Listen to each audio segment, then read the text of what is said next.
Esse projeto foi finalizado durante a pandemia do Covid-19, entre os meses de março de 2020 a fevereiro de 2021.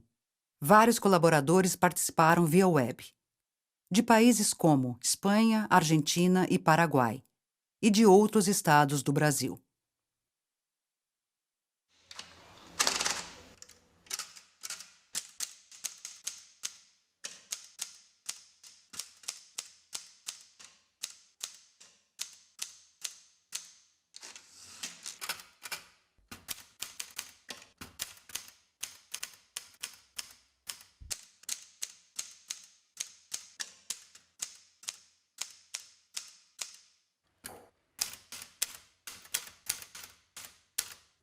Testamento.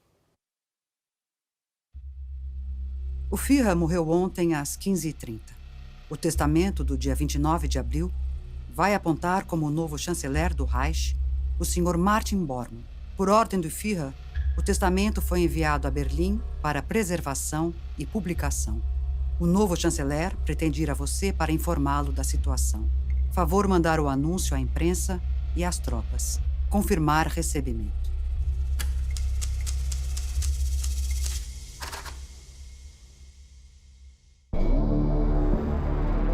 Após a Segunda Guerra Mundial, criminosos nazistas fugiram pela chamada Red Line, Trilha dos Ratos, pela América do Sul.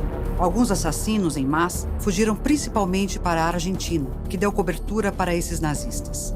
A mais conhecida rede de auxílio de nazistas depois da guerra, a Odessa, famosa em razão do livro Dossiê Odessa, de 1972, a Odessa alimentou a imaginação a respeito de um complô internacional para dar refúgio e liberdade a algum dos piores criminosos de guerra da história. Isso aí tem muita fantasia, a história de Odessa. O Mengele era de uma família muito rica. Ele tinha uma retaguarda dada pela família, uma família rica. A Hotline foi um sucesso também porque sua rota contava com a fragilidade da vigilância na Itália. A Itália permanecia em parte sob o controle nazista, que perdurou em algumas regiões até mesmo depois da guerra. Não era difícil, portanto, circular por ali e alcançar os portos italianos, por onde foi possível escapar da Europa. Eu acredito que isso não foi coincidência, isso foi realmente uma montagem para que essas pessoas tivessem articulações e uma convivência de interesses pessoais. Muitos deles vieram para cá antes da guerra. Já estavam aqui quando a guerra estourou, daí trouxe os amigos dele para cá. Um importante operador da Hotline foi o bispo Alois Luigi Rudau, reitor de um seminário austro-germânico em Roma. Em uma carta ao ditador argentino Juan Domingo Perón, datada de 1948, o Dau pede 5.000 vistos de entrada para 3.000 alemães e 2.000 austríacos. Dizia que não se tratava de refugiados, e sim soldados que haviam lutado contra o comunismo. Enfatizava na mensagem que a Europa esteve livre do bolchevismo graças ao sacrifício daqueles homens. Alguns desses criminosos fugiram para o Brasil e uma parte dessa trilha passou pela cidade de Serra Negra, em São Paulo. Nela se refugiaram os fugitivos Josef Mengele e Günther Schopp. Mengele e Günther construíram fortalezas na região, sendo que Mengele respondia pelo nome de Pedro Hungarês e trabalhava numa fazenda de café. E Günther era um próspero empresário em São Paulo. Esta é um pouco da história deles.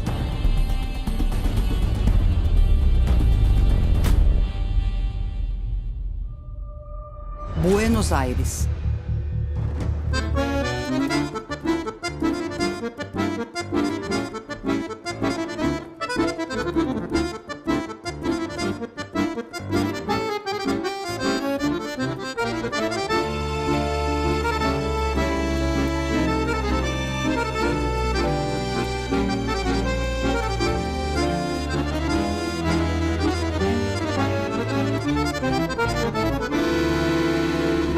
La Ruta de las Ratas comenzó para la parte argentina concretamente el 20 de julio de 1944, bastante tiempo antes de la llegada a la presidencia, no al poder, de Juan Domingo Perón. Fue cuando se produjo el último, al menos conocido, gran atentado contra la vida de Adolf Hitler en su cuartel general en Prusia Oriental.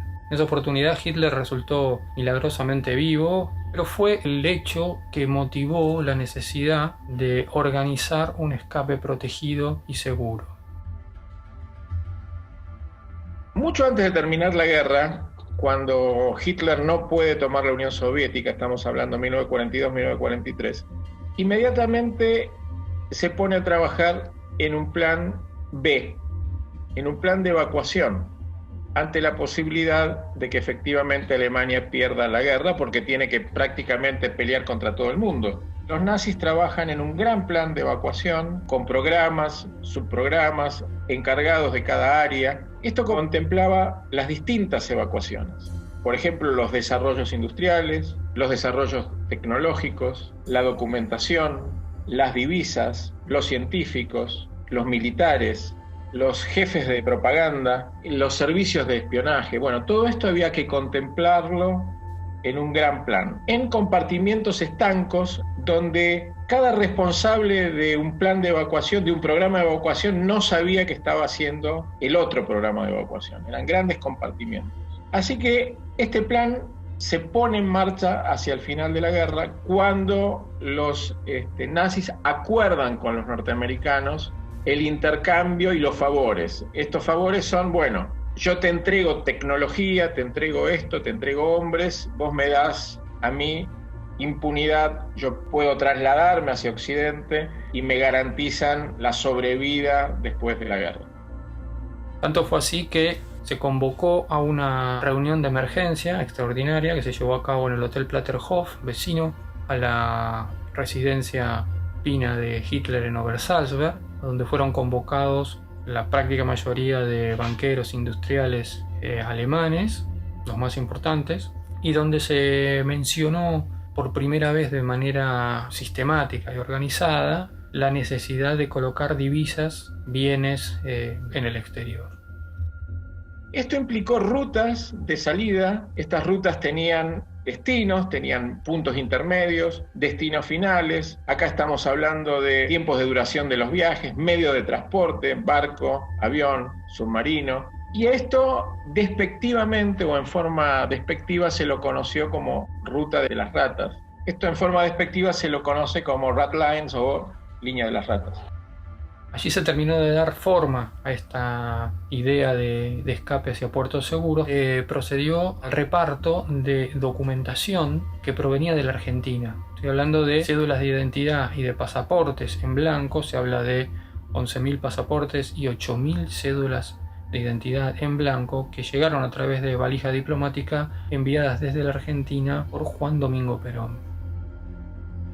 Y el primero en decir que Hitler escapó fue Joseph Stalin, que era el jefe soviético. La historia oficial en 1945 dice que no murió en el búnker de Berlín, porque quienes ingresaron al búnker de Berlín fueron las tropas soviéticas. En 1952, Eisenhower, que estaba siendo candidato a presidente de los Estados Unidos, dijo: no tenemos ni una sola prueba de que Hitler haya muerto en el búnker de Berlín. Y Stalin murió diciendo Hitler escapó. Así que quien quiera rever la historia tiene que empezar leyendo las informaciones públicas de esa época. Pero además de las informaciones públicas, hoy tenemos la documentación desclasificada que antes era secreta, que dice exactamente lo mismo. Y un dato más para agregar. El Estado alemán de posguerra, que no era nazi, no reconoció la muerte de Hitler en el búnker de Berlín. Lo dio por muerto recién 10 años después, en 1955, en presunción de fallecimiento. Quiere decir que para el Estado alemán, que no era nazi, entre 1945 y 1955 Hitler era una persona viva. Pero no solamente viva, sino que además no tenía ninguna acusación en su contra. Consecuentemente no tenía ningún procesamiento y ninguna condena. En consecuencia tampoco había orden de captura contra Hitler. Y no me refiero a lo que yo pienso, sino al estatus legal para el Estado alemán de posguerra. Perón era uno de los hombres más fuertes del régimen militar que había tomado de facto el poder en la Argentina. Poco tiempo después pasaría a ser vicepresidente, ministro de Guerra y secretario de Trabajo y Previsión. De modo tal que con los contactos que tenía, sobre todo del SD, el Servicio de Seguridad nazi, remanentes en la Argentina todavía, pero también en Europa, a quienes había conocido y contactado de su paso a principios de la Segunda Guerra Mundial, Perón se encargó de hacer llegar esa documentación para los nazis que pretendían escapar hacia Sudamérica y concretamente hacia la Argentina. Perón en realidad hace lo que le dicen que tiene que hacer, pero no solamente Perón. Todos los presidentes americanos hacen exactamente lo mismo. América pasó a ser un continente receptivo de los nazis. El primer presidente que da cobijo a los nazis es Truman, es el presidente norteamericano. El país que más nazis recibió fue Estados Unidos. Y todos los presidentes, por supuesto Perón también, dieron refugio a los nazis, porque esto no es una cuestión de un gobierno en particular o de un interés en particular de alguna persona. Vaticano. El tema del Vaticano es muy interesante. Los nazis pasaban de manera segura con la protección de la Iglesia Católica. Porque no hablamos de cientos de nazis, hablamos de miles de nazis. Es muy grande la evacuación, que comienza en el 45 y termina en los años 50. Estos hombres iban a ser reciclados para la Guerra Fría contra la Unión Soviética. Así que quienes participaban de este plan tenían que ser enemigos ideológicos de la Unión Soviética, de los comunistas. ¿Quiénes eran los enemigos ideológicos de los comunistas? Estados Unidos y las iglesias, particularmente el Vaticano. También otras iglesias que veían en los comunistas la ideología atea, sin Dios. Tuvieron encomendados 3 personajes de importancia. 3 fueron religiosos. Uno fue Giovanni Montini, que era una mano derecha del Papa Pío XII y que años después fue mundialmente conocido como el Papa Paulo VI. Montini tenía a su vez a 2 colaboradores muy cercanos, decididamente pro-nazis dentro del Vaticano, como eran el croata Krunoslav Raganović y el austríaco, que era cabeza de la Congregación del Santo Oficio, vale decir la Inquisición, llamado Alois Udall. Raganović se encargó principalmente de las gestiones para hacer pasar por ese pasillo vaticano a croatas que habían sido colaboradores con el régimen de Hitler durante la Segunda Guerra Mundial. De ellos el principal, y no el único, fue Ante Pavelić, que había sido nada más ni nada menos que el presidente de la Croacia colaboracionista con los nazis, conocido como el Hitler croata. Udall se encargó más de las gestiones para que alemanes y austríacos pudieran escapar. Pero también escapó Gestapo Müller, titular de la Gestapo, que trabajó para los norteamericanos, estuvo en Argentina. Hay uno muy importante que es el general Rauff. El general Rauff había inventado los camiones de la muerte, que eran camiones con la caja cerrada, con el caño de escape hacia adentro, para que los gases de combustión fueran matando a los prisioneros en tránsito. Rauff, como muchos otros nazis, trabajó para el servicio de inteligencia israelí, para el Mossad, en la lucha contra los árabes, porque los israelitas contrataban a nazis para luchar contra los árabes. Y después trabajó para distintos servicios de inteligencia, terminando en Chile, donde fue hombre que trabajó para la dictadura de Augusto Pinochet. Todas estas partes trabajaron a favor de la evacuación de nazis en Sudamérica, donde efectivamente se instalaron, donde efectivamente participaron de las dictaduras militares de Latinoamérica, porque insertándose en esas dictaduras, estos hombres colaboraban en la lucha contra el comunismo. A viagem de Eva. No ano de 1945, o ditador Juan Domingo Perón se casa com Eva Duarte. Pela versão oficial, eles se conheceram em 1944. A partir dali, Eva Duarte se tornaria mundialmente conhecida como Evita Perón.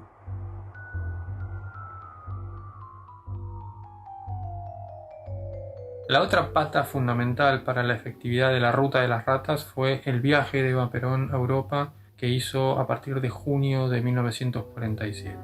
Ese viaje tuvo en realidad 3 finalidades. Una, la conocida, la difundida públicamente, que era la mano extendida de una Argentina floreciente a una Europa todavía devastada por los efectos de la guerra. Pero en realidad tenía otras dos finalidades. En primer lugar, Eva estaba encomendada por los jefes nazistas y que estaban en Argentina a poner a resguardo, fuera del alcance de Perón, parte de las inversiones alemanas que Perón pretendía y que todavía no había logrado argentinizar. Pero bueno, esto no es lo que nos interesa en este punto. Sí, la misión que llevaba de parte de Perón en realidad Evita era la de dejar establecido el mecanismo para que las rutas que habilitaran a los nazis a escapar de Europa para ir hacia Sudamérica y muy especialmente en Argentina quedaran establecidas. En junio llega a España, la primera parada europea de Evita, y tras encuentros con Franco, con un dictador español, deja establecido lo que se llamó la ruta de los conventos. Entre los más importantes contactados por Evita estuvo Otto Skorzeny, nada más y nada menos que el hombre que por órdenes expresas de Hitler se había encargado de recuperar de su secuestro, de su cautiverio, al duque Benito Mussolini. Él fue uno de los contactados por Evita y fue uno de los que pudo escapar gracias a estas gestiones, ¿no?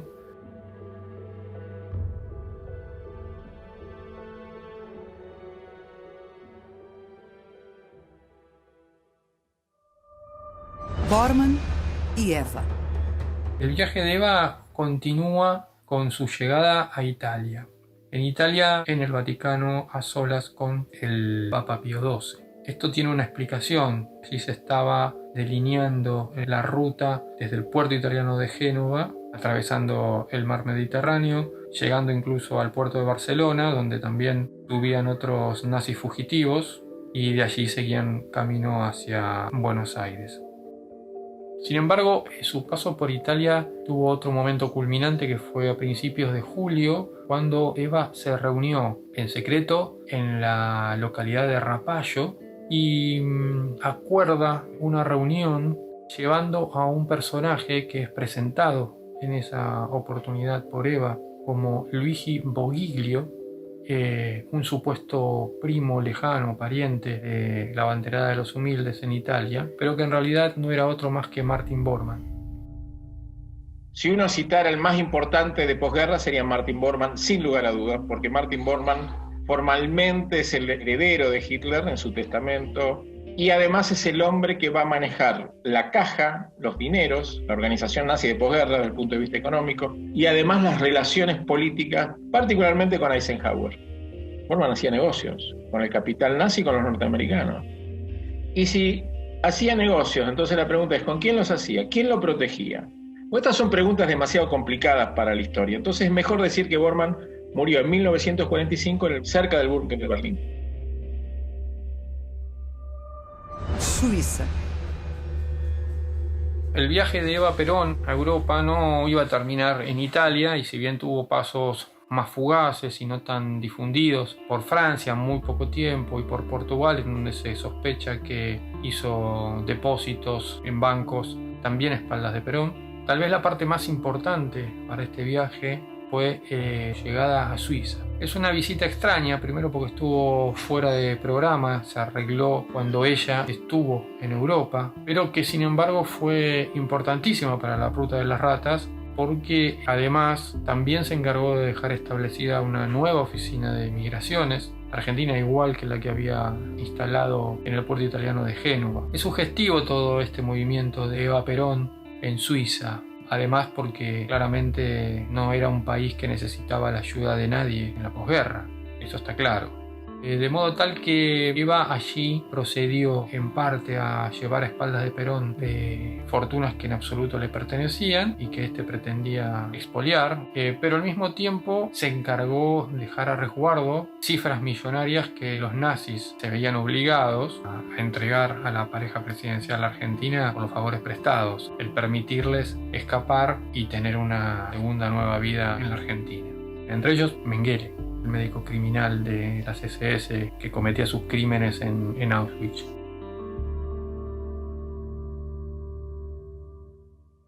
A fuga. Pouco se sabe sobre a fuga de Günther, mas Mengele montou uma empresa farmacêutica chamada Fadro Farm, em Buenos Aires, usando seu próprio nome. O Mengele vem para a Argentina, funda uma empresa farmacêutica, trabalha no seu ramo. A Argentina, a gente sabe que foi um centro muito grande de receber nazistas, porque o governo do Perón era um governo fascista também e recebeu toneladas de ouro para receber os nazistas e ficar quieto. Tanto que lá a captura dos nazistas sempre foi difícil, haja visto o caso do Adolf Eichmann. Depois da caída de Perón, em 1955, todos os nazistas que operavam em Buenos Aires fugiram para outros países da América Latina, principalmente Uruguai, Paraguai e Brasil. O Mengele vai para o Uruguai, onde casa-se com sua cunhada, Marta Maria Will, em 1958. Nesse casamento, ele acaba assumindo que estava morando no Uruguai. Então ele mora no Uruguai durante um tempo, numa cidade chamada Nova Helvécia, colonizada por suíços e por italianos. Depois, ele acaba escapando da vida dessa cidade, não por vontade própria.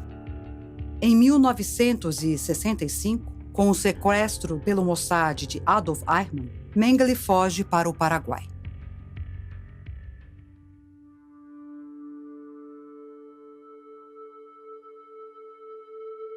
Adolf Eichmann foi capturado na Argentina pelo Mossad, o serviço secreto de Israel, em 1960. Após um julgamento de grande publicidade, foi considerado culpado por crimes de guerra. Foi enforcado em 1962.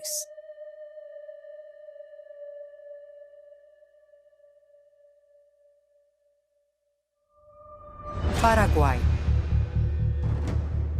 O grande articulador da Trilha dos Ratos na América do Sul foi o famoso e condecorado aviador Hans Hüdel. Durante a guerra, Hitler o admirava e Goebbels, ministro da propaganda do Terceiro Reich, o usava como um herói de guerra para estimular seus soldados. Depois da guerra, Hüdel se entregou ao exército americano, onde foi preso e cumpriu uma pena muito pequena. Anos depois, ele se muda para a América do Sul e se torna um próspero empresário, onde frequentava a alta sociedade e conhecia os presidentes da Argentina, Chile e Paraguai. Sí, eso es verdad, eso está documentado. Rudel no era buscado por la justicia, era una persona que tenía una imagen héroe de la Segunda Guerra Mundial del lado nazi y aparece en Paraguay primero con el presidente Juan Domingo Perón, quien le da protección, le contrata oficialmente como asesor para crear el primer avión reactor en Argentina. Rudel hace como propagandista o lobby de empresas alemanas importantes, entre ellas la empresa de la familia Mengele. O Mengele conhece um aviador chamado Hans Hüdel, que dá todo o suporte técnico para que o Mengele consiga sobreviver com qualidade ali em Asunción. Rudel es quien lo trae a Mengele en Paraguay y logra un puente con varios nazis en Bolivia, en Chile, en Argentina y en Paraguay. ¿Asunción fue una base de operación nazi? Asunción tal vez no precisamente, pero como dije, la inmigración alemana se localizaba en puntos estratégicos: San Bernardino, Altos, el sur del Paraguay, con todas las colonias, Colonia Obligado, Encarnación. Había en otras ciudades aledañas una comunidad eslava muy importante que tenían alguna vinculación con ellos. Pero cuando venían a Asunción siempre se localizaban o se juntaban, se encontraban, tanto en hospedajes como en restaurantes para conversar, para actualizar información y porque además tenían sus negocios. Así es como yo, cuando trabajaba de ordenanza, de cadete, en una oficina próxima al restaurante Germania en Asunción, me llamaba mucho la atención de que ahí había una reunión muy importante de alemanes siempre, a toda hora, tomando aperitivos, almorzando, conversando, pero siempre en lugares específicos, siempre todos juntos, no había separaciones entre ellos. Y así como en ese lugar había otros sitios en los que los alemanes se juntaban, se hablaban, conversaban, se comunicaban, pero como tenían vínculos directos con el poder seguramente, no tenían necesidad de establecer otra forma de relaciones con el resto de la población, por lo tanto su actuación siempre era muy hermética. O Mengele, quando ele chega no Paraguai, ele acaba tendo contato com a alta cúpula ali do Paraguai. O Stroessner é presidente, o Stroessner é alemão. Stroessner no declaró abiertamente su simpatía con el nazismo porque la situación política de la época llevaba a que tenía que mostrar alianza con Estados Unidos. De manera clandestina, oculta, ayudó a los nazis a establecerse en Paraguay. si Stroessner tenía relaciones con los nazis o tenía una simpatía hacia los nazis, por supuesto no hay que olvidar que Stroessner provenía de esas poblaciones del sur. Su papá fue alemán y habría tenido una vinculación muy próxima a todos aquellos fenómenos que se desatan a partir de la culminación de la Segunda Guerra Mundial. Alfredo Stroessner Matiauda es hijo de un colono alemán inmigrante nacido en Baviera, Alemania, justamente la zona donde más se desarrolló el proyecto nazi. Él se llama Hugo Stroessner, vino al Paraguay en 1904 desde Hof, Baviera, Alemania, una región cercana de Würzburg, donde también llegaría por primera vez al Paraguay Joseph Mengele. Y definitivamente además toda su gestualidad, todo el protocolo de su gabinete, toda esa actitud devota de los procedimientos nazis se veía en los manejos del gobierno de Stroessner.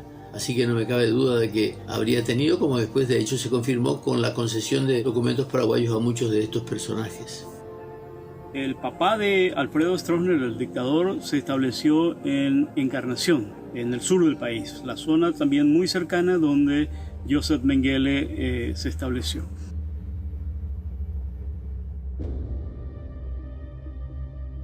Si yo acredito en la fuga de Hitler para América Latina y que hay relato que él murió y está enterrado en Paraguay, sí, es una leyenda muy fuerte. Yo personalmente no encuentro evidencias concretas que permitan afirmar que eso sucedió. Hay libros, hay tesis, hay el testimonio de un militar brasileño que dice que vino a una ceremonia fúnebre de Hitler en Paraguay y que estaría enterrado en un búnker debajo de un hotel.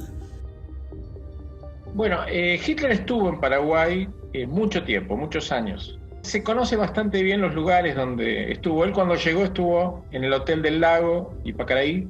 Ese fue el lugar de residencia inicial. Y después estuvo en otra finca perteneciente al general Stroessner durante mucho tiempo. Yo en uno de mis libros, que se llama Tras los pasos de Hitler, he podido reconstruir bastante los sitios donde estuvo y los testimonios, los testigos respecto a su presencia.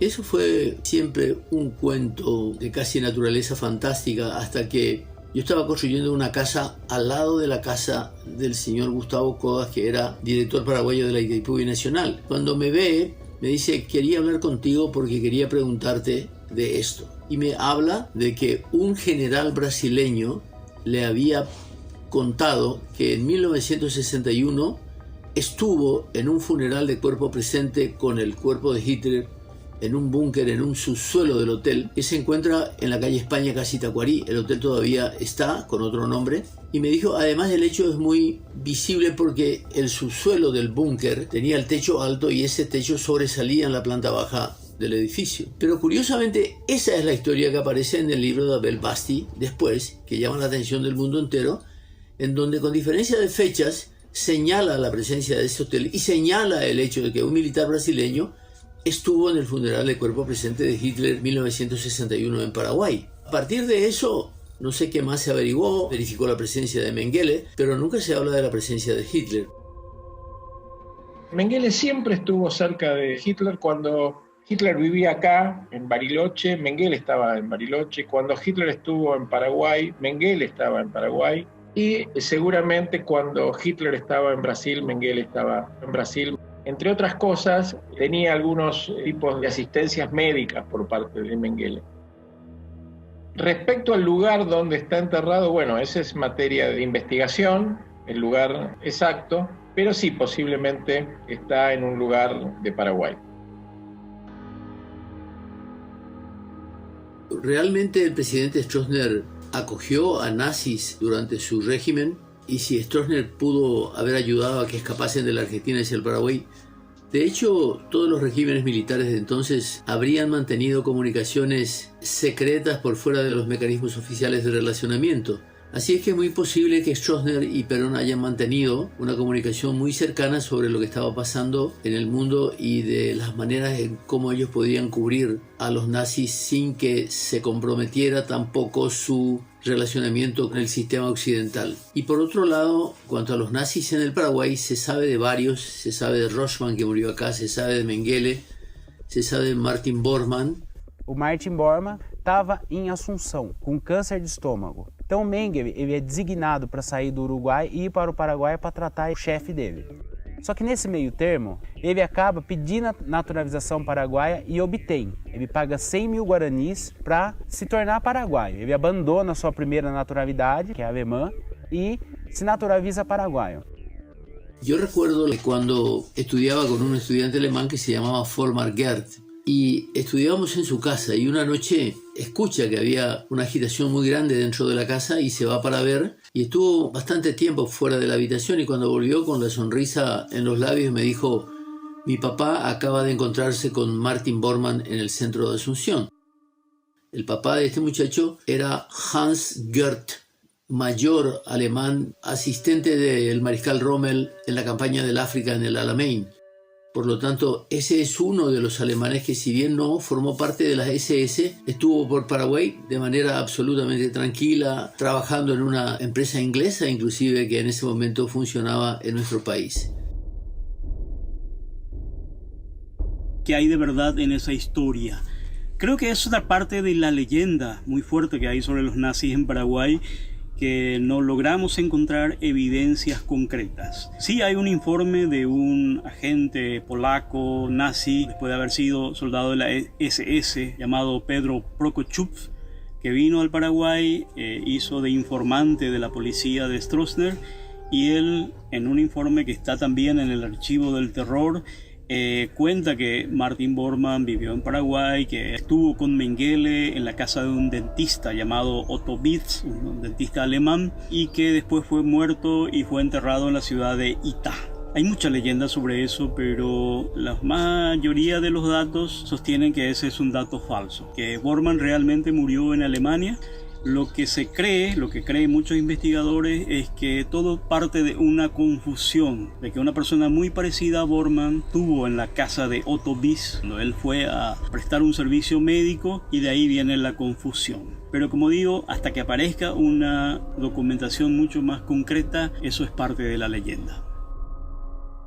Muerto Bormann, se trasladó el cráneo a Berlín, se lo enterró y se lo hizo aparecer para demostrar que Bormann había muerto en Berlín. Ese cráneo tuvo una serie de problemas. El principal problema fue que tenía tierra roja, y la tierra roja no existe en Berlín. Por las características de los minerales de esa es tierra de Paraguay. Este es uno de los motivos por el que ese cráneo fue destruido, ¿no? Otro problema que tenía es que llevaron el cráneo, pero no todo el esqueleto, pusieron otro esqueleto. Y cuando se verificó, los familiares verificaron ese esqueleto, se dieron cuenta que no era el de Martin Bormann, fundamentalmente porque Bormann había tenido una fractura en la clavícula, en el hombro, que había caído de un caballo, y esa fractura necesariamente tenía que dejar una cicatriz en el hueso, ¿no? Así que lo de Bormann forma parte de este fraude de decir que todos murieron en el 45, fueron enjuiciados o murieron. Martin Bormann escapó, simuló su muerte. Bormann en 1953 estaba en Argentina. Bueno, yo particularmente encontré una de las fotos de Bormann en Argentina.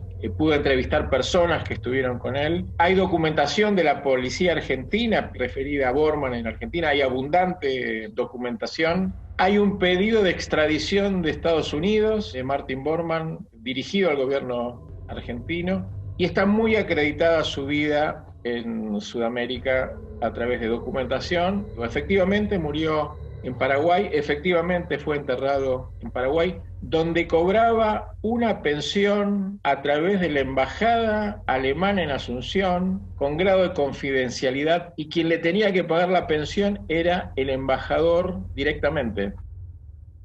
Só que nesse meio termo, Bormann morre. O Mengele leva o corpo do Bormann para uma cidade chamada Itá, que fica em Assunção, vai e enterra o Bormann y coloca na lápide Joseph Mengele. Bueno, hay una historia de Joseph Mengele alojado en el Hotel Tirol del Paraguay. Es un hotel en medio del bosque. Incluso hay versiones de que ese hotel se construyó con dinero de la familia Mengele justamente para darle un lugar de refugio. Mengele se quedó varias veces en el Hotel Tirol y no fue el único nazi. El propietario es un exoficial SS belga que simpatizaba abiertamente con los nazis y ponía su hotel al servicio de las operaciones de los nazis fugados de Alemania después de la Segunda Guerra Mundial. También hay una historia de que hubo un enfrentamiento a tiros entre los comandos israelíes y los guardaespaldas de Mengele y que al menos 3 de los israelíes habían sido asesinados y tirados al río Paraná. Esta historia está contada por Simon Wiesenthal, el famoso cazador de nazis, y asegura que en marzo de 1964 Mengele estaba en el Hotel Tirol, que era propiedad del ex oficial SS Armand Reiners, belga, y en un momento se ve rodeado por miembros no del Mossad, sino de un comando israelí llamado el Grupo de los 12. Formado por 12 sobrevivientes de Auschwitz que se habían puesto como objetivo cazar los ex jerarcas nazis. Habían detectado la presencia de Mengele en Paraguay y lograron rodear el Hotel Tirol. Cuando se dan cuenta de eso, quienes protegían a Mengele, había un grupo de jóvenes nazis paraguayos que eran como sus guardaespaldas, le avisan al dueño del hotel, el dueño del hotel le llama por teléfono y le dice están por entrar un grupo de comando y Mengele sale huyendo en pijamas a través del bosque y luego ya viaja al Brasil.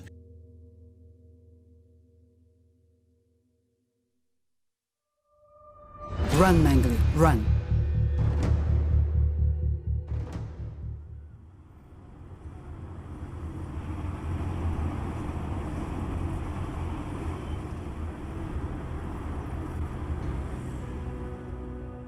Depois de fugir do Hotel Tirol, ainda de pijamas, Mengele foge rapidamente para o Brasil. Ele era muito sagaz em deixar pistas falsas.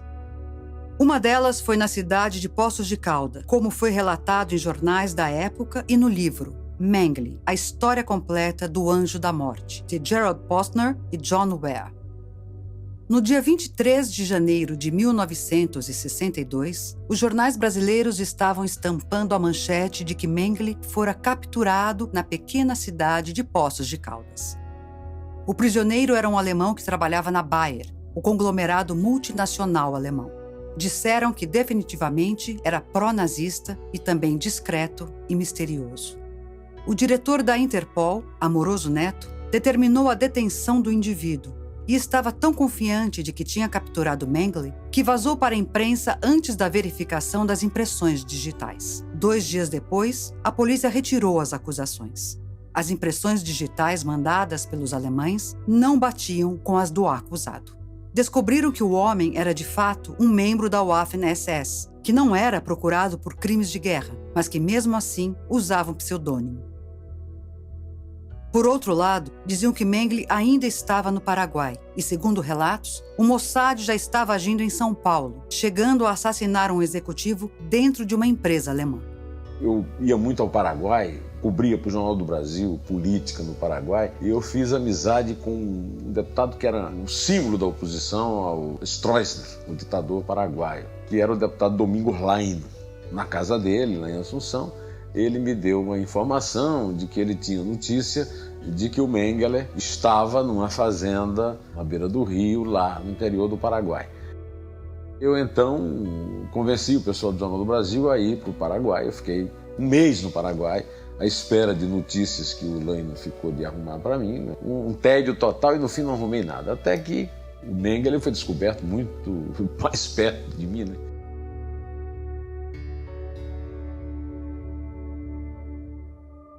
Serra Negra. Ao chegar ao Brasil, Mengele se refugiou em várias regiões. Antes de chegar em São Paulo, passou por Cândido Godói, no sul do país, onde dizem que praticou medicina. Já em Serra Negra, em São Paulo, ele morou com a família Stammer e também se tornou muito próximo de Gunther Schopp. Serra Negra tem um quê especial. Ela se parece uma cidade europeia. Ela tem um clima no inverno mais voltado para o clima europeu, é muito frio. Nós temos aqui também a cultura cafeeira. a agricultura muito forte aqui. Muita gente fala que o turismo é bastante forte e realmente é uma das molas mestras do município, mas a agricultura é fortemente explorada aqui na nossa cidade. E você percebe isso inclusive no brasão do município, que tem 2 ramas de café nele. O café continuou sendo uma das economias mais fortes aqui da região. Na década de 20 tem uma grande imigração, que eu até chamo de uma imigração urbana para o Brasil. Rio de Janeiro, São Paulo, mesmo algumas cidades do Nordeste, por exemplo, recebem um fluxo migratório de alemães grande nesse período da década de 20. A imigração do sul do país, que formam aquelas cidades no Rio Grande do Sul, Santa Catarina, é a imigração do século XIX. Então é uma imigração que, em relação à história alemã, tem a ver com o processo de unificação. É a partir do processo de unificação que a Alemanha também adentra a questão do capitalismo, porque também era um país agrário. Então, por isso que a gente tem a imigração no século XIX de muito alemão agricultor. E nessa migração do século XX, a gente já vai ter uma imigração urbana. Então, o que esses alemães imigrantes trazem para o Brasil nessa época? Primeiro, um conhecimento técnico, industrial e urbano já bastante desenvolvido em relação ao que nós tínhamos aqui no Brasil nessa época. Vai ter uma tentativa mais significativa depois na Era Vargas, e a nossa entrada no capitalismo industrial mesmo vai se dar nos anos 50. Tinham muitos alemães, holandeses, russos. Era um conceito de pessoas com mais conhecimento da vida, né? Mas com as empresas estrangeiras, multinacionais se estabelecendo aqui, a gente também tem um fluxo migratório de imigrantes europeus, em alguns casos americanos, por causa de algumas empresas americanas, né, como Ford, GM e tudo mais, mas muito de europeus. E aí a gente tem todo um fluxo de imigração alemã de novo, porque temos muitas empresas alemãs que se estabelecem no Brasil a partir do final da Segunda Guerra e anos 50, com o segundo momento, e acho que aí o momento mais significativo do desenvolvimento capitalista brasileiro.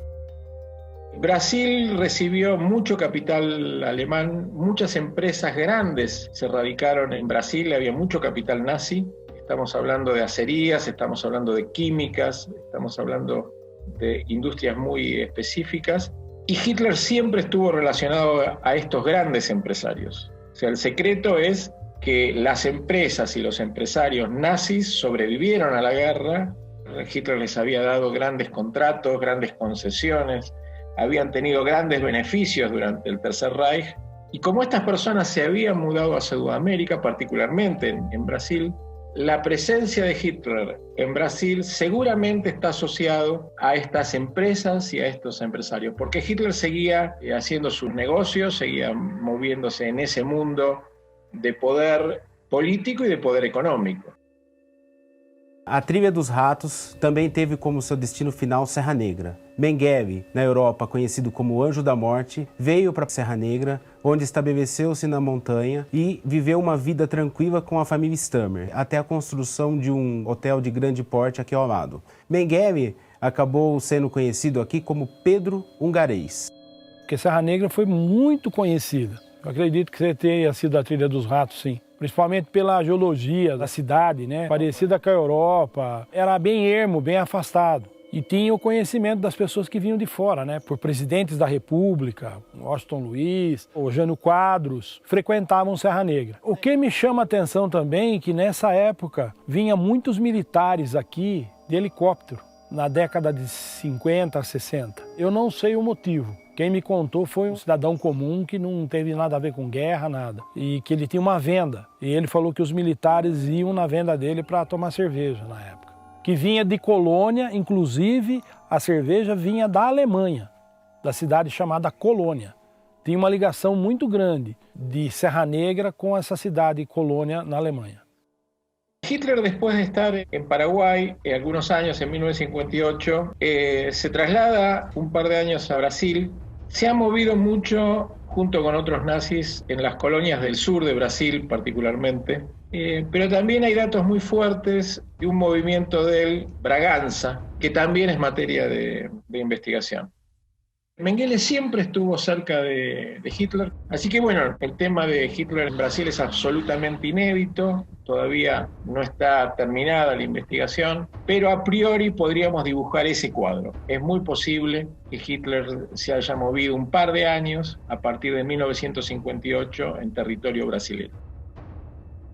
Eu acredito que por tudo isso que ainda cerca a Serra Negra, eu acho que é uma cidade que recebeu bem europeus de todas as partes. O Mengele, por ser um pouco mais frio, ser uma pessoa mais retraída, acabou se sentindo muito bem aqui. Não só ele, como o outro conhecido aqui da cidade, que é o Günther Schupp. Tanto o Mengele como o Günther comprou o sítio da minha família. O Günther comprou do meu avô, Alexandre Invencione, e o Mengele comprou do meu tio, Ângelo Nunciarone. Os dois compraram o sítio da minha família. A informação que eu tenho do Mengele, quando ele comprou o sítio do meu tio, o senhor Ângelo Nunciarone, que segundo as informações foi em 58. Os poucos comentários que o meu tio comentava na casa do meu pai é que o senhor que comprou o sítio dele perdeu toda a documentação e não tinha para passar a escritura, mas tinha pago à vista. E trouxe uma família de amigo dele para passar a escritura, e o senhor, que era o meu tio, o Ângelo Nunciarone, que vendeu o sítio para o Mengele, ele fazia algum comentário que o cara que ele vendeu o sítio chamava Pedro e falava muito pouco. E ele não gostava de ficar assim no meio do povo. Nós sabemos que ele se estabeleceu por um grande período de tempo aqui na cidade, e isso é muito importante, né? Depois que ele fugiu da Alemanha, depois que aconteceu, aqui foi um dos lugares que ele mais permaneceu. Os dois construíram uma grande parte da sua vida aqui depois de Auschwitz, residiram aqui por bastante tempo, um período considerável, e construíram torres. As duas casas eram próximas, de certa forma, uma da outra, separadas pelo Alto da Serra, que é onde nós nos encontramos aqui. E é isso que chama a atenção dos moradores, dos historiadores, dos pesquisadores aqui na nossa cidade. As torres. A torre do sítio Santa Luzia foi construída por Ferdinando Belletati. As medidas da construção tinham que ser feitas para que a pessoa que estivesse na torre avistasse toda a região. As mesmas medidas foram feitas no sítio de Günther Schupp. Todo cuidado era pouco, porque os agentes do Mossad poderiam chegar a qualquer momento. Nesse meio tempo, Pedro Hungarese andava armado pelas ruas com sobretudo e chapéu, independente se estava frio ou calor. O medo perseguia Mengele e Günther e os atirava numa paranoia e numa depressão profunda. Historicamente falando, a Trilha dos Ratos é o ato desses nazistas saírem da Europa e virem até a América. Eles usavam a Igreja Católica e eles acabaram vindo para o Brasil depois de 1948 e 49. O Günther, que era dono dessa casa, também não foi diferente. Ele acabou vindo para a Serra Negra, um dos redutos de nazistas pós-guerra, e se estabeleceu aqui com sua família. Ele, com medo de alguma coisa, fez uma casa com segurança total, com grades, janelas. Jamais uma pessoa de fora conseguiria entrar. E uma torre, onde ele poderia observar quem estava chegando na sua propriedade ou quem estaria pelo menos passando perto, porque além de ela ter uma visão muito boa, ele conseguiria ver de todos os lados. Por isso, tanto Mengele quanto Günther construíram casas, moraram aqui em Serra Negra e construíram torres. O Günther construiu essa torre e o Mengele construiu uma torre em 1963, onde ele mesmo fez o madeiramento. Inclusive eu já cheguei a ver assim com pessoa mais antiga na época comentar que os pedreiros que trabalharam aqui e depois um dos serventes que foi trabalhar com o Mengele percebeu que era quase o estilo da mesma casa. Aí que foram ver que tinha amizade entre os dois. Pagava meu pai certinho. Meu pai trabalhava o dia inteiro aqui. Mas acho que daí foi a cabeça do Mengele, né? Que resolveu de fazer isso. Meu pai que fez. Ferdinando Belletati. Ele só falava assim. Meu pai, quando era para baixar, ele falava assim. Para levantar os tijolos, ele falava assim, com a mão. Ele tinha contato com a mão. A construção foi supervisionada rigorosamente por Mengele. Ele era muito rude, disse Belletati. Só falava comigo quando estava dando ordens sobre como construir a torre. Ferdinando pergunta a Gitta Stammer, que era a dona da casa. Para que construir uma torre? Ela lhe disse que ela e o marido queriam a torre para observação de pássaros. Mas Belletati nunca viu a torre ser usada por eles. Ele tinha medo. Eu tinha medo. Meu pai sempre falava, o Pedro é desconfiado. Durante horas sem fim, da torre de vigia, Mengele avistava o terreno. Do alto de uma colina, a fazenda lhe oferecia uma vista perfeita dos campos e de uma estrada de terra. Ele ainda tinha uma visão clara de Lindóia, uma cidade próxima. Existe uma outra história que foi divulgada muito recentemente de um ex-agente do Mossad que alega que o Mossad, o Serviço Secreto Israelense, sabia já do paradeiro dele no Brasil. Eu não sabia o endereço dele, mas eles não se aprofundaram, não vieram tentar caçar ele aqui por motivos políticos, porque eles não queriam encrenca com o governo brasileiro. Quando eles sequestraram na Argentina o Eichmann, deu muito problema com o governo argentino, né? Israel tem uma dívida de gratidão por causa da fundação de Israel, né? Teve o voto brasileiro, né? Isso nas palavras desse sujeito que alega ser um ex-agente do Mossad. Eu acredito que agentes do Mossad chegaram a vir até Serra Negra, sim, e provavelmente até mesmo encontraram essa torre. A rede alemã era muito eficiente, mas a Mossad também era muito eficiente. As preocupações de Mengele e Günther tinham um fundamento. O carrasco do campo de concentração de Treblinka, na Polônia, Paul Franzstengel, tinha sido preso em São Paulo em 1967, quando saía da fábrica da Volkswagen, e 2 anos antes, o aviador letão, acusado de crimes de guerra, Herbert Sukurs, foi atraído de São Paulo para o Uruguai e morto a marteladas pelos agentes do Mossad. Alguns documentos apontam que o Mossad chegou a 40 quilômetros de Serra Negra, mas o escritor Eric Frattini, autor do livro Mossad, Os Carrascos de Kidon, afirma que nunca vieram no Brasil no intuito de capturá-lo. Eric Frattini, via Instagram, Madrid. Não, nunca chegaram nele. Foram apenas atrás de Herbert Sukurs. Mengele fugiu para o Brasil quando sequestraram Eichmann na Argentina. No caso do Eichmann, como o governo argentino se negou a extraditar esse ex-membro da SS, o Mossad se viu na contingência de sequestrá-lo, violando leis internacionais, né? E se expondo também, quer dizer, isso foi um desgaste para o governo de Israel. Por mais que isso lavou a alma de certa parcela da população mundial, por conta de fazer uma justiça, né? Algo que no julgamento de Nuremberg não tinha alcançado, né? Isso foi um embaraço também para o Estado de Israel, né? E o caso do Sukurs, a mesma coisa, que foi alguns anos depois. No caso, o Mossad teve um cuidado um pouco maior. O sequestro não foi feito no Brasil, ele foi atraído para fora do Brasil, né, no Uruguai no caso, e lá ele foi executado. Eles não tiveram lá o cuidado nem de levá-lo a um julgamento. Parece que eles não estavam mais interessados em atrair aquela atenção que o Eichmann teve, né? E depois disso, essas operações espetaculares, elas praticamente cessaram, né? Apesar da instituição dos caçadores de nazistas, ela continuou. A gente tem a figura famosa do Simon Wiesenthal. Não houve mais esse tipo de operação espetacular, principalmente para a imagem do Estado de Israel.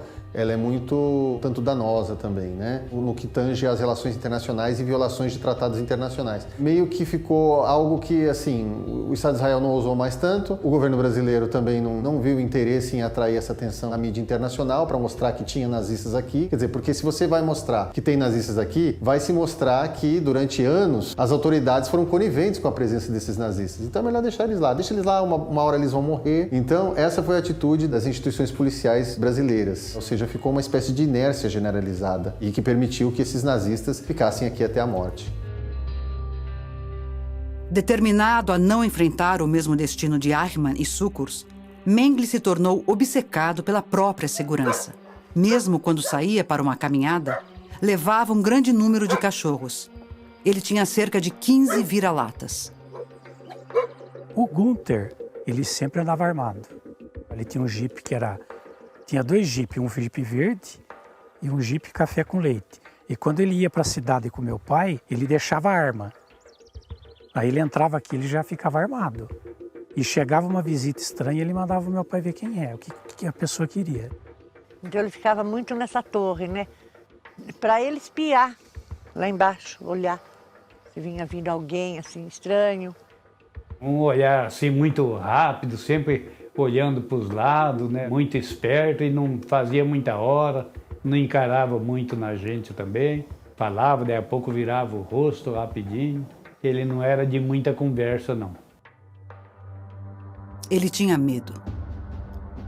O grande causador de medo em muitas pessoas. O anjo da morte estava agora provando o que era esse sentimento. Igual ao que deixa claro em seu diário, acreditando que seria capturado. Da bela construção que idealizamos com nossos planos, desaba uma pedra atrás da outra, e o colapso final se aproxima cada vez mais.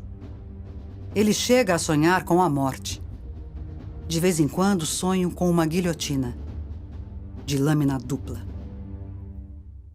Sempre a porteira fechada durante o dia, só abriria quando chegava material ou a compra e saída de café, tudo com cerca de arame farpado grande. Inclusive eu lembro uma história, estava eu, meu pai e ele no jipe. E o pessoal da prefeitura na época estava cascalhando o morro. Quando ele viu o pessoal que na época não tinha tanto maquinário, era mais na enxada na época, que era mais ou menos assim, 78 mais ou menos, ele ficou com medo, que tinha muito grupo com enxada na rua. Ele parou o jipe, foi perguntar, falou para o meu pai conferir o que o pessoal estava fazendo, mas meu pai já sabia, seu Gunther, a prefeitura, está cascalhando a estrada. E ele ficou cismado de atravessar. Ele chegou a voltar que ia para a cidade, que ele ficou com medo de atravessar. Isso eu lembro muito bem, que eu estava junto com ele no jipe, estava atrás. E ele com meu pai na frente, e o seu custódio comigo atrás. Isso eu lembro dessa história, que marcou, que ele ficou com medo. Beletati não queria imaginar que seu patrão era um homem diferente, do bom homem que até curou pessoas. O vizinho reservado estava longe de ser um homem bom, pois o homem que chegou em maio de 1943 em Auschwitz era o mesmo que estava ali entre eles. A história que vou contar agora não é bonita, porém é necessária ser contada. Podemos começar com a figura de Adolf Hitler e o nazismo, porém, não é tão simples assim. Nos primeiros meses de guerra, Hitler ordenou o assassinato de deficientes. Sua ordem foi expedida em 1º de setembro de 1939, dia do início da Segunda Guerra Mundial, para que parecesse uma medida de guerra.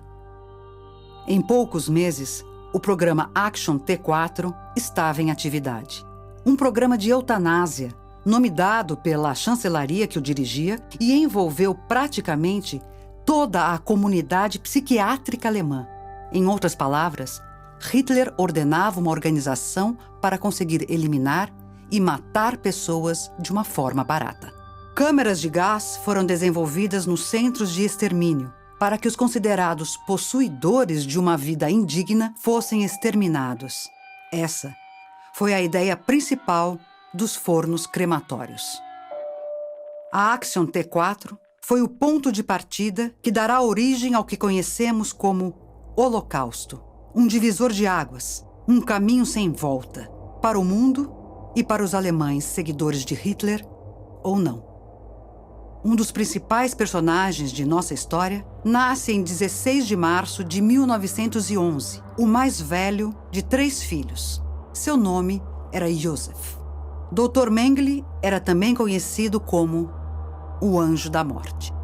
Podemos destacar também a ironia descrita por ele mesmo em sua autobiografia. Podemos nos sentir lisonjeados pela tradição de família que remota a gerações ter sido continuada com o nome do pai de Jesus Cristo, Joseph.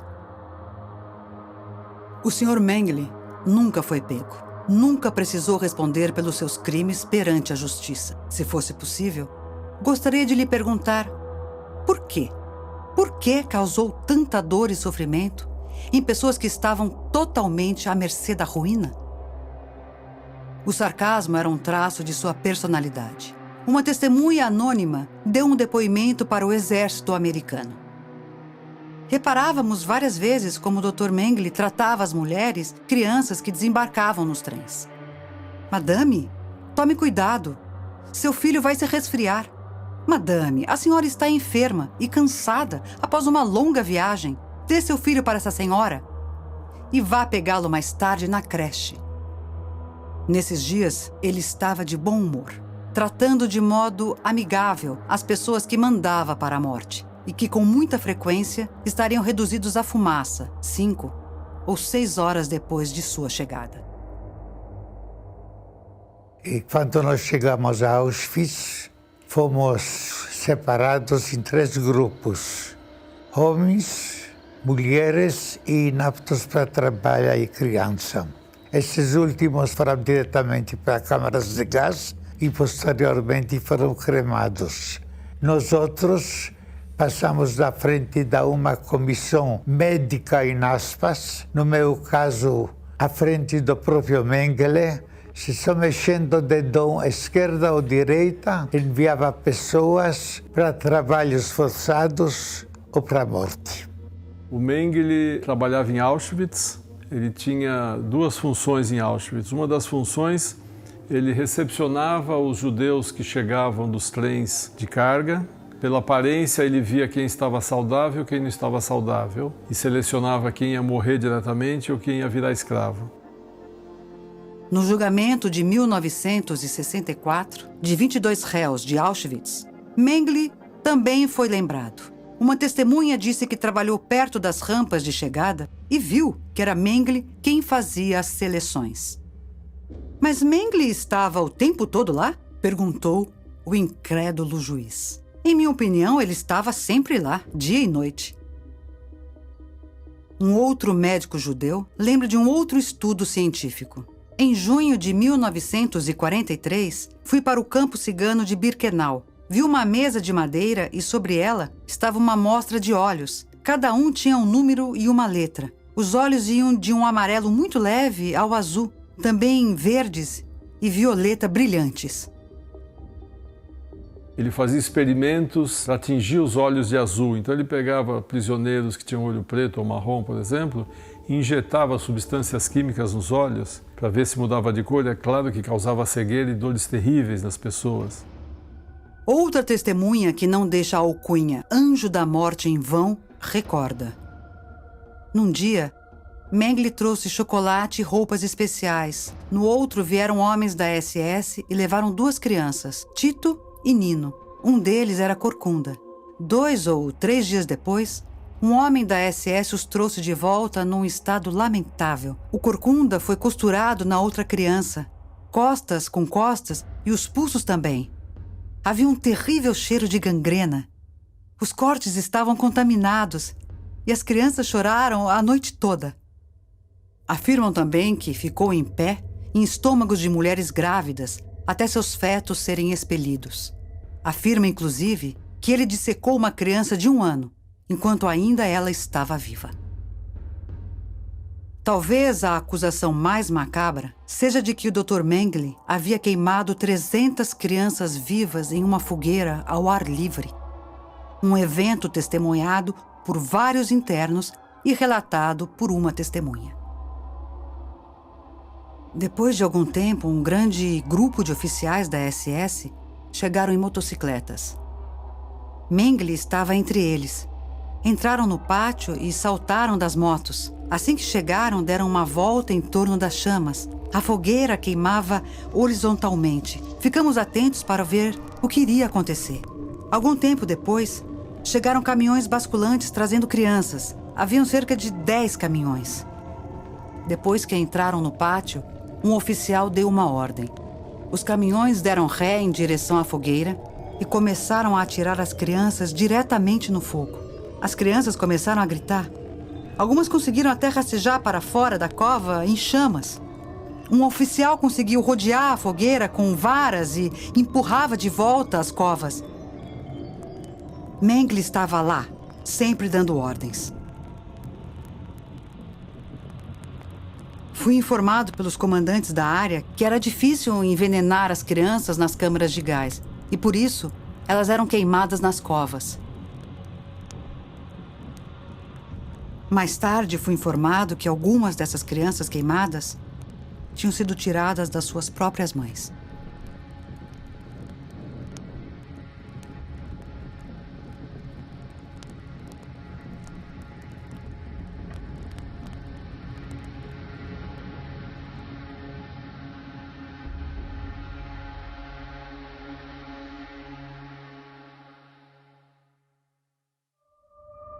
Eram psicopatas?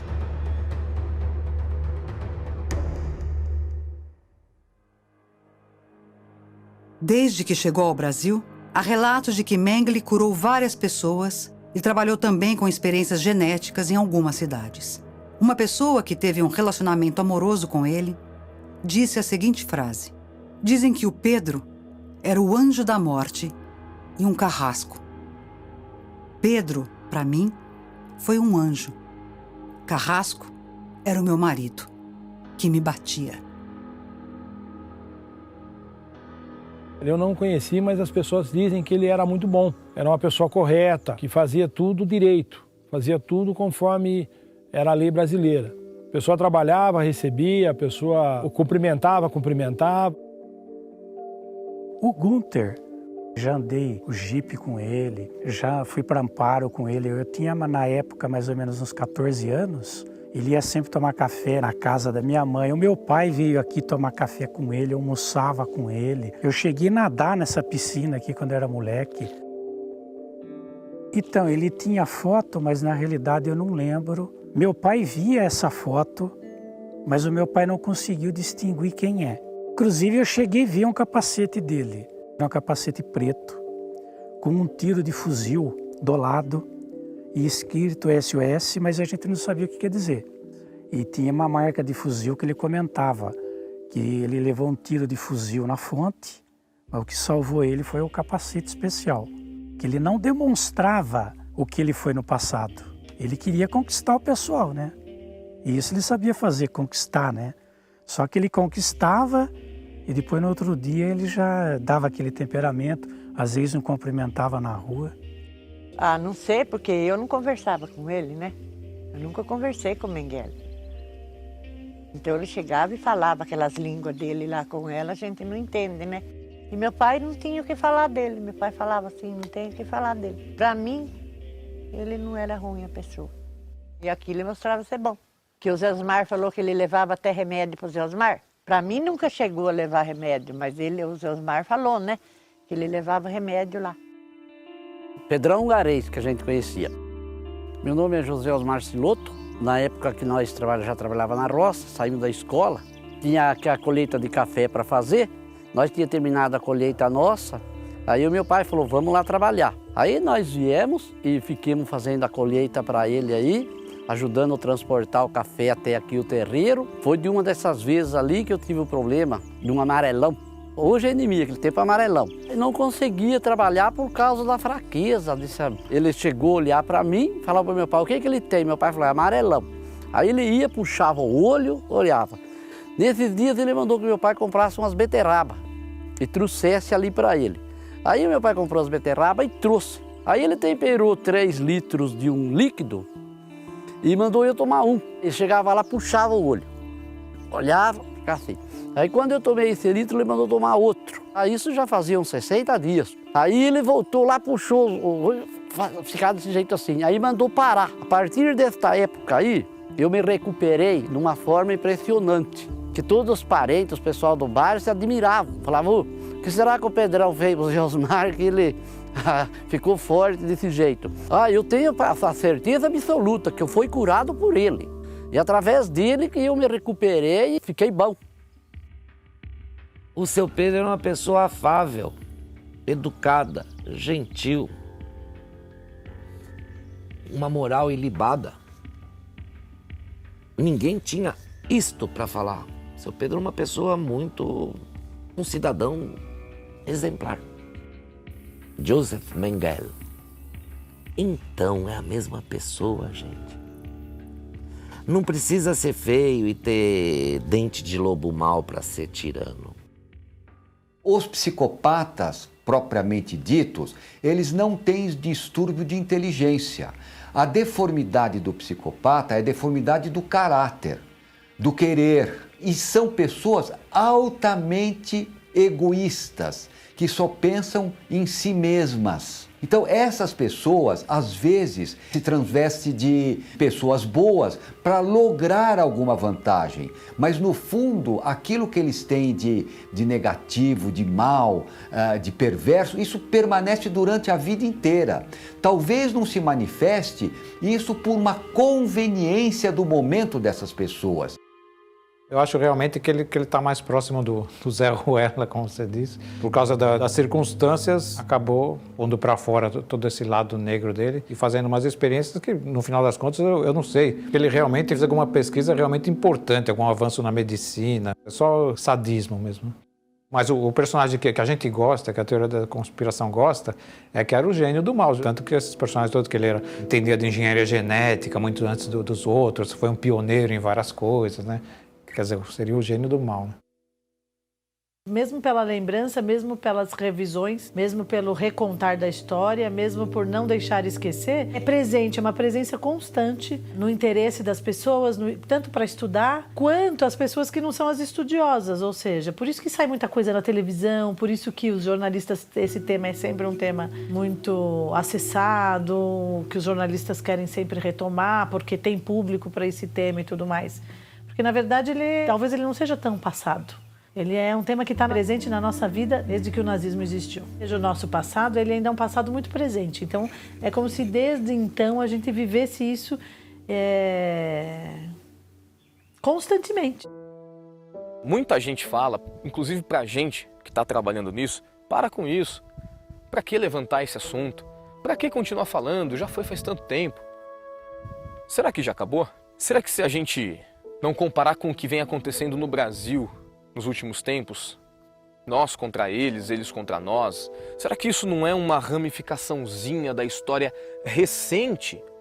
7 décadas atrás não é tanto tempo assim. Muita gente ainda hoje faz parte daquela história. E a gente não pode deixar essa história morrer, porque a melhor forma de ela voltar é se um dia a gente esquecer dela.